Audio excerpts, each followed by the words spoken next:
Ran in the Bud shootout in '08. This car was beautiful on the racetrack. Here's Reed Sorenson's 2008 Target Black Dodge Charger. Howdy folks, it is Diecastbuffet here again, back with another NASCAR Diecast custom to review. This one, I tell you what man, this is a car that I am extremely grateful to have. It is a custom diecast I've always wanted. It's a Reed Sorenson COT. I'm shocked they never made one of these. Not really. There's so many amazing diecasts that did not get made in the COT era. I mean, they did not make a lot of these cars, and to think that they didn't even make a Ganassi entry is pretty crazy. But that's why we have custom donors. I tell you what, man. If you've seen my custom diecast stripping video, I'll have a link to that down below in the description. I went ahead and I stripped a whole bunch of Dodge COTs, right? I've been on a kick getting as much of those Dodge COTs as possible so I can make these customs. And I found a replacement windshield, got a replacement cockpit, got the chassis and all that jazz. So I even got the back windshield. Everything is ready to go on this car, right? Finish this custom. This car was a trick though. This was a trick. It took forever for the decals to show up. I had the car painted. I had it ready to go. I ordered the decals for this. I kid you not. I think I was still like on vacation or something. It was like February 15th, right? The decals didn't show up till a month later.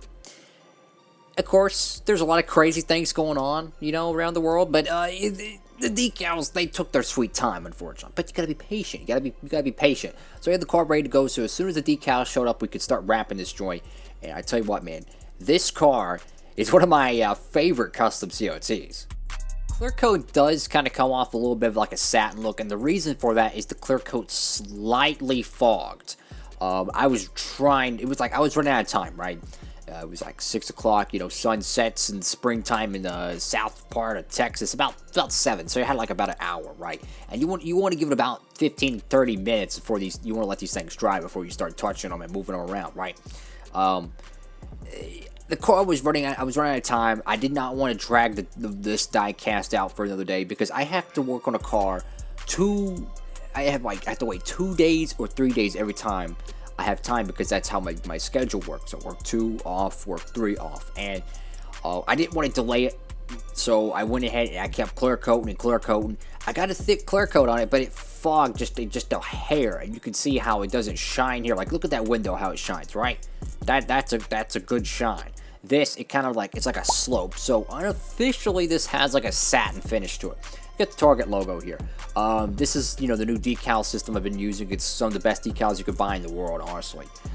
These decals, I tell you, they do crinkle sometimes with clear coat, so you gotta be very careful with it. Unfortunately, you know, this did clear coat, did kind of crinkle a little bit, but that's good. So you have your hood indentions there. It's supposed to do that. You got the Dodge nose. The Dodge nose from 2008 is a 3-dimensional nose, so the decal kind of sinks in a little bit, gives it that weird look to it. Take it for what you will. That's how the mold is. You got Charger. You got, what is that, Goodyear, Gatorback, Moog, Comp, Edelbrock, Sudoku. Of course, you know, the decal quality is kind of blurry because it's a custom, you know. This has to be printed. This isn't from, like, some giant multi-million-dollar factory. Got the 41 there. This is a Ganassi Dodge. This is the last year of Ganassi's Dodge program, because in 2009, they'd be switching to the bow ties. And over here to the left side of the car, one thing is very apparent. You can see how the window is not fully locked in here. That's okay. So you got Reed Sorenson over here above the driver's side window net. You got Polaroid, Lexan. Is that Lexar or Lexar? I think it's Lexar. Don't know what that is. Don't know what that is either, but you got a Polaroid. You got a Polaroid there. Target, Tums, Lysol. Don't know what that is. Oh, that's Maxwell House. Never had a Maxwell House coffee. Actually, no, I think I have before. I don't know. You got Amp, Glad, don't know what that is, Microsoft Dodge, and some hogwash down there. I got the number 41. Who misses the Ganassi 41 program? I think of Casey Mears, but most importantly, I think of Jimmy Spencer. I got NASCAR Race Car, NASCAR Sprint Cup Series, Mechanics Work, Holly, Checkers, USG, Coors Light, Polo Award, Commits, Dow, EA Sports, that's a throwback. 3M, Autometer, Stant, Jags, Mac Tools, Goodyear, Goodyear Eagle. These are on the correct COT wheels. This is not me using the Gen 4 wheels or Gen 6 wheel. No, this is COT 2007 to 2010 period correct wheels. I tell you what, this is a car that was ran in the 08 Bud Shootout, right? This car was actually up front for a little bit of that race too, and this was like an inverted paint scheme. Like his normal car in 2008 was just red. It was the Target car. You know, you've seen Juan Pablo Montoya's 42 car that hit the jet dryer. It was basically that, but with a 41 on the side.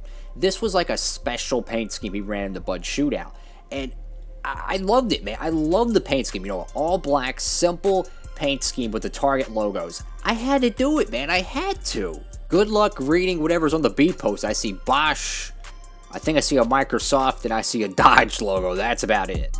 And over here to the back end of the car, you got Energizer and Charger. And look, I know a lot more people prefer Gen 6 customs and stuff.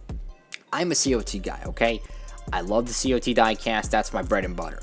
And this new decal system I've been using, I have so much fun making these custom COTs. I mean, I have like 6 or 7 COT projects going on right now. If you follow me on Instagram, which is a shameless plug to my Instagram, Diecastbuffet, I post a lot of my upcoming custom projects. So if you want like an inside look of what I do every day, go ahead and follow me over there. I have a link to that in the description below. But I got the Target logo on the winglets, got the Energizer, got the 41 here.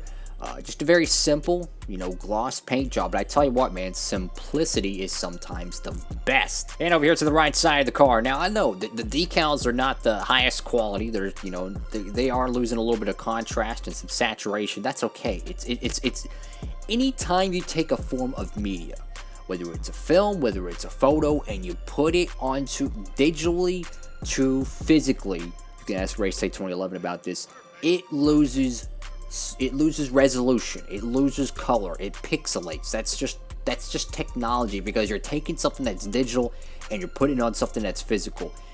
As of right now, in this day and age, mechanically, we don't have the technology to be able to have a streamless, non-resolution compression system. So when you take a photo off your phone and you print it out and you wonder why it's blurry as a dog's hind end, that's why. It's compression is a thing that I'm hoping in the 2020s, not the 2010s, 2020s, that we get rid of. Compression, when it comes to media and technology, is something that needs to go. It does. I mean, I want to be able to take a photo and export it through 20 different editing apps and not lose a single pixel of resolution. I'm hoping someday we can achieve that. Also, there's a little bit of like a scratch or something on this window here, but no big deal. It's, you know, it's old parts, but hey, man, scrapping these COTs, look, it might look like a waste to just destroy a bunch of these cars, but I take cars that are overproduced, damaged, or promos. I don't collect those. I don't give a hoot about those. I collect overproduced cars, but you only need one of them. If they make 40,000 Dale Jr. cars, 1 or 2 is not going to hurt, right? Saving those things for them to be mint. I'm going to be old and gray by the time those things turn a profit. Those 08 Dale Jr. cars. I mean, they made so many of those things. But in this case, I think this was actually I think this was a Casey Kane, I think. And over here to the roof of the car, you got the 41. I also have another 41 car, by the way.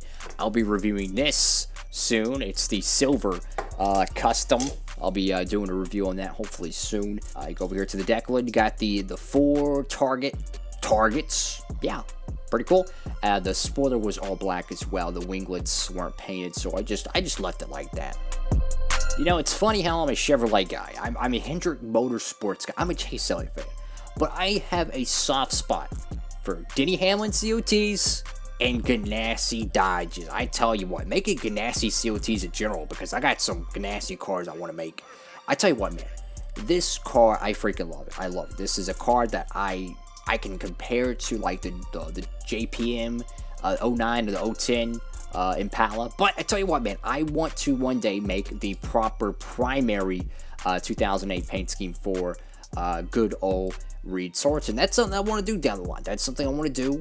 I'm taking it one customer at a time there. I got a whole bunch of Dodge projects coming up. I'm hoping I can make those Kurt Busch 2010 Miller Lite Dodge Chargers. Yeah, if you haven't seen the post over on my Instagram, I'm going to be trying to make those. So stay tuned for that. That's going to be extremely difficult, but I am up for the challenge. Thank you all so much for watching the video. Make sure to give it a big thumbs up. Almost dropped the diecast there. Good thing I didn't. Like, comment, and subscribe. Follow me on Instagram at Diecastbuffet. Hope you're having a great one. Diecastbuffet, signing off.